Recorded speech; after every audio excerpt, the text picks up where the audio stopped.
I've been seeing lonely people in crowded rooms. I listen to your music and I love it. I really do. So yeah, well, just to start off, I was wondering, what are you doing in this difficult situation? How are you dealing with all this coronavirus thing? It's been a mixed bag of emotion for sure. I have good days, I have bad days. My manager, bless him, he's he's putting up with a lot, but Yeah, I'm good. I like Sony's keeping me really busy, and it's good. It's distracting me from everything. Look, to have a song doing what it's doing right now is such a gigantic of blessing. course. That Yeah, never. I can imagine. That's Uh, amazing. but it's good. My wife and I are staying. We're happy. We just moved apartments in the middle of all this, and Really? Are you in LA still? still in LA. We've just got a little bit more space, and That's amazing. Well, yeah, I'm it's cool. happy for you guys. I remember mornings where my head didn't hurt. Let's talk about these cities EP that you released recently. How did you come up with the idea of doing like collection of different versions of one song? Myself, my manager Brad, and then my agents were sitting in a restaurant in Nashville, and we were Yeah, just talking about it. And I was like, I originally said like I would love like a country feature on it, that's and then we got talking about different options for other artists and whatever. And I was like, oh, let's maybe we take an artist from each city around the world and put it together on an EP called These Cities. that's And amazing.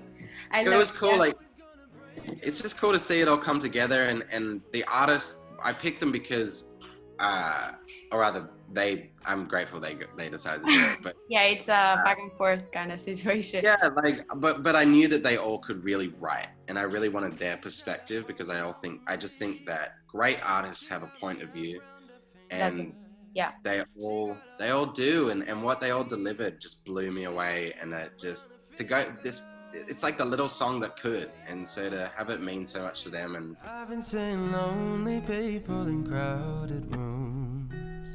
How did you choose the person and the artists that joined you in this song? Like, what was the selection process like?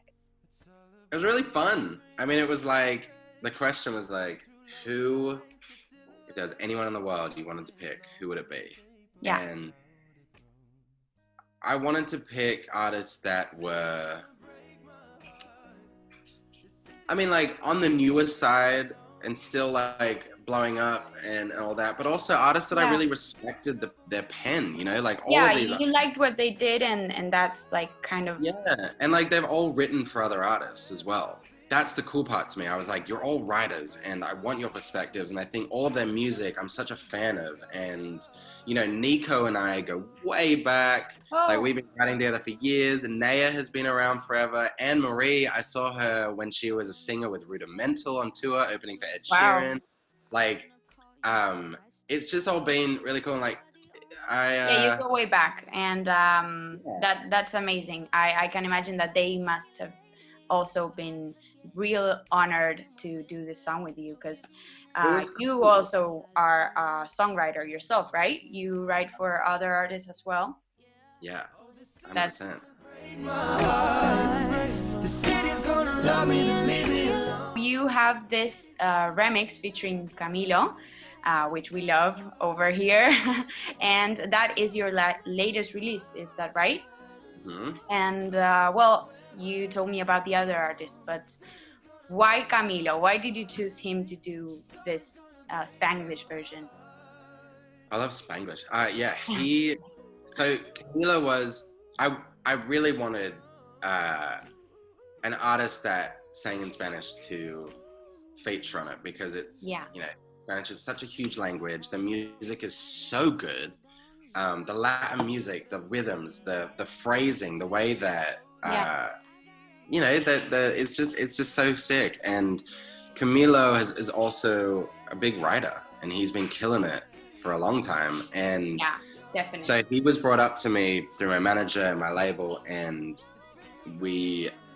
I just like, he's so full of energy. There's so much passion and joy that exudes out of every part of him. And so we jumped on a Zoom call, and just connected straight away. Like his voice is so powerful.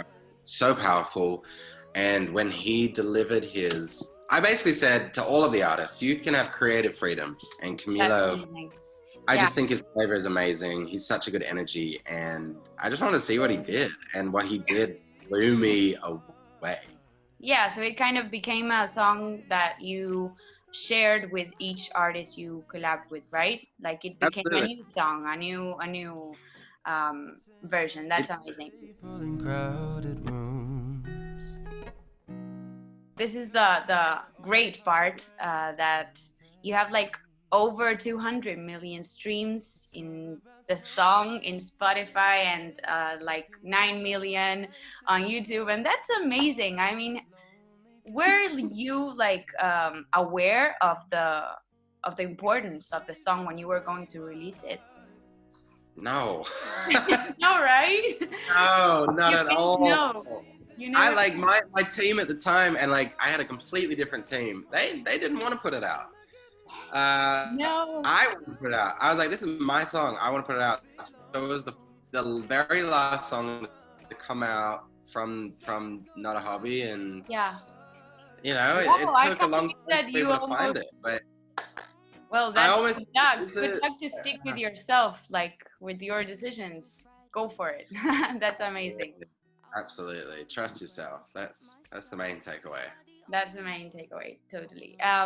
What's next for you? How does this year? Do you have plans? Although it's very weird. Oh my goodness. So many plans. So many plans. We are going full speed ahead. I am releasing new music. I have a project that's coming out this summer.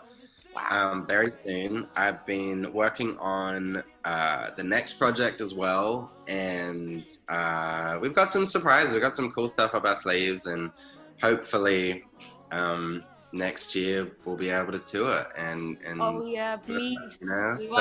We want to hear in Argentina. I'm ready. I want to come so bad. Yeah. Well, touring is a great part, right? You've been touring for a long time until the pandemic and lockdown and everything. But what was that like connecting with the public and your fans?